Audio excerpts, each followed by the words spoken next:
दिग्दर्शक लक्ष्मण उत्तेकर यांचा छावा देशभरात धुमाकूळ घालत आहे. 14 फेब्रुवारी रोजी प्रदर्शित झालेला छावा चित्रपट बॉक्स ऑफिसवर सुपरहिट ठरला असून लवकरच 500 कोटीच्या घरात पोहोचणार आहे. अशाच आता छावाची जादू तेलुगूमध्येही चालणार आहे.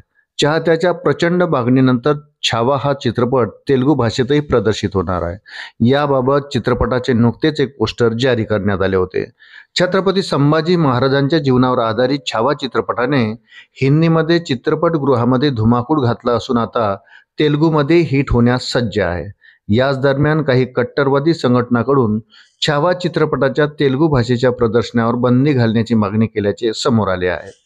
वृत्त सविस्तर जाणून घेण्याकरता चॅनलला सबस्क्राईब जरूर करा.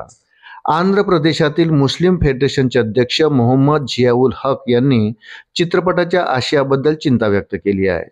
झियाउल हक यांनी नेल्लोर जिल्हाधिकाऱ्याकडे औपचारिकपणे याचिका दाखल केली आहे आणि तेलुगू राज्यामध्ये चित्रपट प्रदर्शित होऊ नये अशी विनंती केली. दरम्यान छावा चित्रपटाला अशा विरोधाचा सामना करण्याची ही पहिलीच वेळ नाही. चित्रपटाच्या हिंदी रिलीजवरही अशाच प्रकारची टीका झाली होती. मात्र चित्रपट प्रदर्शित झाला आणि आकडेवारीनुसार चित्रपटाने 478 कोटीहून अधिक कमाई केली आहे, तर 500 कोटीचा आकडा लवकरच गाठणार असल्याचे चित्र आहे. दरम्यान आंध्र प्रदेशातील मुस्लिम फेडरेशनने चित्रपटाविरोधात केलेल्या मागणीनंतर सोशल मीडियावर त्यांच्यावर टीका केली जात आहे. मला वाटते की सर्व मुघल मेले आहेत, पण त्यांचे उत्तराधिकारी अजूनही फिरत आहे, असे एका सोशल मीडियावर म्हटले आहे.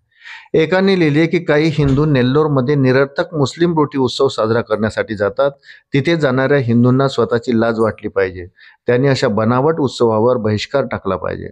दरम्यान छावा चित्रपट 7 मार्च 2025 रोजी आंध्र प्रदेशातील चित्रपटगृहामध्ये तेलुगू भाषेत प्रदर्शित होणार आहे. त्यामुळे यानंतर छावाचा बॉक्स ऑफिसवर कलेक्शन आणखी वाढणार आहे.